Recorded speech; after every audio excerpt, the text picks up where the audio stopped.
Hello, welcome to Sunday Sweet Chats. My name is Charles K. Carter, and I'm a queer poet with a new chapbook coming out from Finishing Line Press called Artificial Sweetness. You can pre-order that now at finishinglinepress.com. But that is enough about me. Let's talk with our sweet, sweet guests today and discuss some sweet, sweet, sweet poetry. Hello, Genevieve. Can you introduce yourself to our audience? Sure thing. My name is Genevieve, and I'm here in Toronto. I've been living here for a long time, though I'm originally from Quebec. So if you hear a bit of a French accent, that's where it comes from. I am a massage therapist currently. I've done some dancing. I've been in and out of the arts my whole life. Um, but I think one thing I'd like to say about myself is that, and my writing really represents this very well, I think, um, is that I've always been on a journey of self-discovery and just trying to just sink in deeper and deeper into my own being. So that's the journey of me. Thank you. And I'll just kind of segue here. Like, I know Genevieve from being on social media and a fan of Melissa Etheridge. We're both huge fans, and we both have her over our shoulders, guiding us on this journey. And she is such an inspiration as how she lives her life and presents herself publicly. And I've seen you take her lyrics or other little quotes or other things, and like your visual art is beautiful. And I see that in the poem you're going to read today is very uplifting, and I see that journey towards self-realization and healing, and hopefully when we as writers and artists do that, we're helping others recognize that and give themselves permission towards that too. It is the hope, isn't it? Yeah. All right. I also got to know, since it's Sunday Sweet Chats, Yeah. what is the sweet treat that satisfies your sugary urges when you have them? So my original, I was thinking about this. I was like, okay, well, I'll say ice cream because I have to say I've been reaching for an ice cream sandwich often these days. But there is this one dessert, and I don't know what kind of cream it has inside, the name of it, but it's this custard like cream, and there's fresh raspberries on top, and it's like a little tart. Oh my goodness. That's my favorite. It's like a French dessert, but I don't know what the name of the actual dessert is. That's my favorite. Very cool. I think you're the first person on the series to mention like a pastry. Like people have been like Oh, candy or um someone else did mention ice cream. Ice cream's delicious. You can't go wrong with ice cream. you cannot. All right, that's enough about sweet food. Let's talk about some sweet poetry. You have a poem to read to us.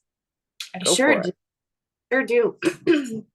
May I do it justice on this live reading here? It is called Building Trust.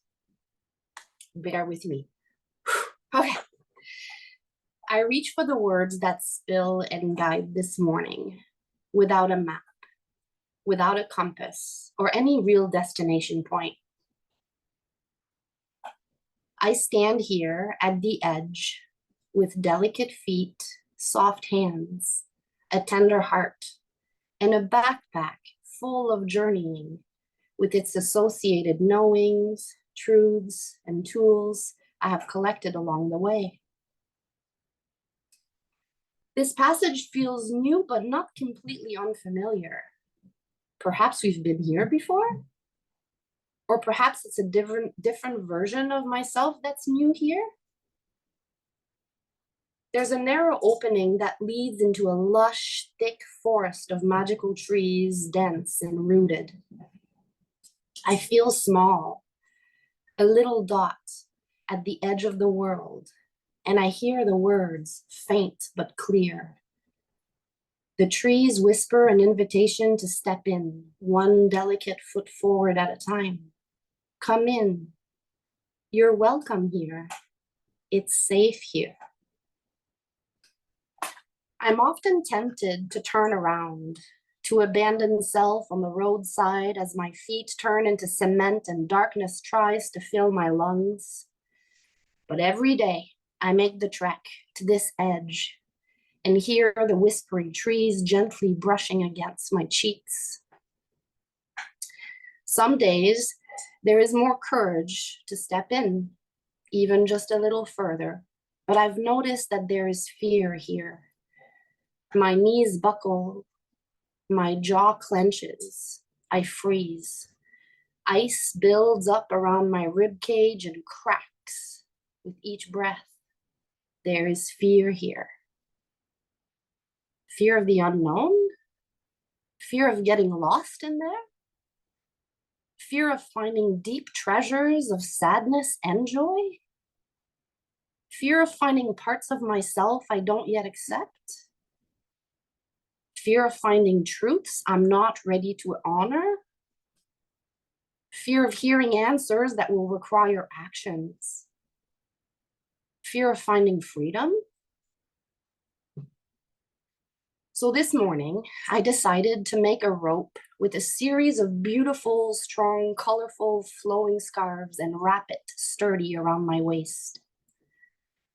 I dropped my backpack to the ground and tied the other end of the rope to it so that I could begin the trek forward while still being anchored to what I already know. It's safe here, I hear echoing. And now I know that I can always turn back, find my way out of the forest and return to this edge whenever I need to, even if it gets dark, even if I get lost in there. I can always follow this trusty rope back out. It feels safer now. My body leans forward, curious. The layers of ice around my chest melt into warm tears. It's safer now. And safety allows a bit more room for the desire to travel deep, to explore, to not abandon self, to befriend the trees and embody their powers, to play hide and seek with my shadows, to follow the sound of truth, even towards those neglected parts of myself, and to choose to continue to lean toward freedom. I realize that I still need more kindness. I offer myself forgiveness here. In fact, that is the kindest thing to do. I'm in transition. Perhaps we always are. But right now, there is a lot of space unwritten. But this big empty, although challenging, has a lot to offer. There's great potential here, great potential and possibilities. I can be so impatient in my desire to know how to create a life that feels authentic to me. May I be willing to increase my connection to what is or could be meaningful to me. May I experience peace in not yet knowing. May I recognize the depth and richness of this messy middle. May I be kind to myself as I carve out space to meet myself here in my own way, from the inside out. May I be willing to listen. May I continue to be humbled by the bravery that is both given and required of me in order to dive into my own heart. May I be gentle witness to what I find there. May there be moments of grace. May I forgive myself for the parts of me I still don't accept. May I honor and respect the fear that swells, ebbs, and flows. May I continue to nurture my sense of agency. May curiosity and awe continue to soften my hard edges. May I continue to leave room in my heart for the unimaginable. And so I go in. I return again and again, gentle, slow, and steady, building trust and resilience in the process. You are welcome here. Come in. It's safe here. Wow, that's Wow. so good. I love you were fortunate, or I was fortunate enough to look at this poem ahead of time, but like that ice cracking on the ribs, that image just really gets me. But then how that softens, like there's so much softening and gentleness and safety and nurturing. It's a very meditative poem, very like metacognitive, working through those kind of mental processes and I love that. It's beautiful. It's a great poem. Thank you for sharing that. Thank you, Charlie. That's such great feedback. I mean, I'm working with a mindfulness coach, and I've been doing some courses like in mindfulness and self compassion, and I think just the working with my own inner harshness has been quite a journey, and it's just like learning to soften and just offer myself kindness is, yeah, it's definitely an important aspect of my healing, and I think that this poem touches on that for sure. Yeah, I think that definitely comes across and is very relatable because we all have that. And I think so many of us struggle with mental health and finding that self-acceptance and how to turn off that like internal critic and that self-shaming that we all do. And Yeah. yeah, I don't know, like I don't know where this came from, but just off the top of my head, like um I know along with that, like some people feel like very much the need to be so productive all the time. And I see people, creatives do that too. Um, like I know right now in April, because it's poetry month, there's a lot of poets who are doing the 30-30 thing where they write a poem every day. And that's great if you have the time and are into that, but like it's okay if you're not participating. Anybody who's watching, it's okay if you're not participating in that. I'm not. I know it's not something I'm ready to do right now. I've got a lot on my plate. So it's okay to step back and you create on your Yeah, own timeline. and not be like pushed around by internal shoulds that are just and instead like learn to just lean into desire and like respect where that comes from and where you're at, you know? I'd kind of Yeah. be curious to hear your process because I know my process as a writer, as a poet, is I oftentimes will go months without really writing hardly anything.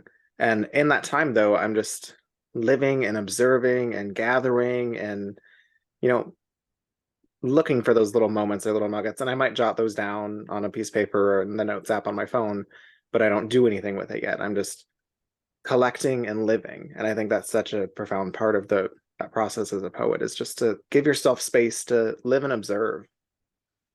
And then you can come back to it and mess Yeah. with it and see what you can expand that into to a piece of art.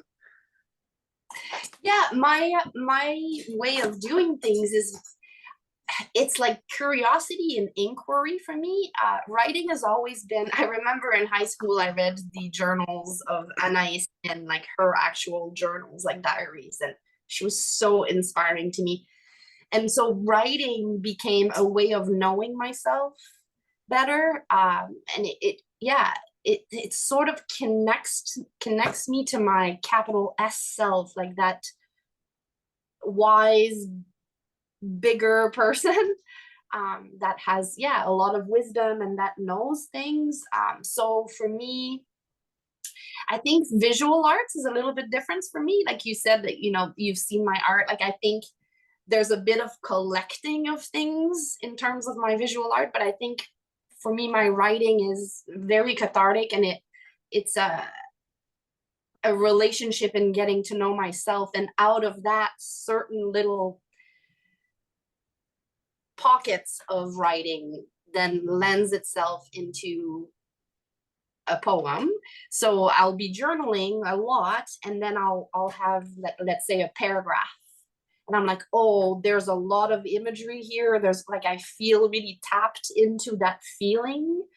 So then I will take that part and just try to create something from that, which is kind of the one that I read today was just this little, I think it was the ice part actually. That was an imagery that I grabbed onto, and then I wrote the entire thing, and the backpack, so those kind of things.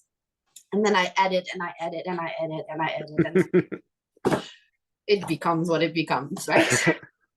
Yeah, Sometimes I'll do visual arts.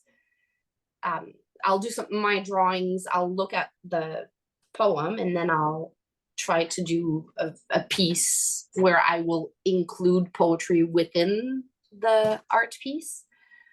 So words and visual art are very closely connected for me as well. really cool to hear.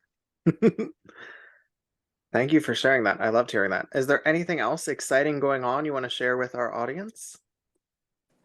Well, I guess the one thing I want to say is that I am this year really trying to take my artist more seriously, which is why I said yes to this. I was so nervous.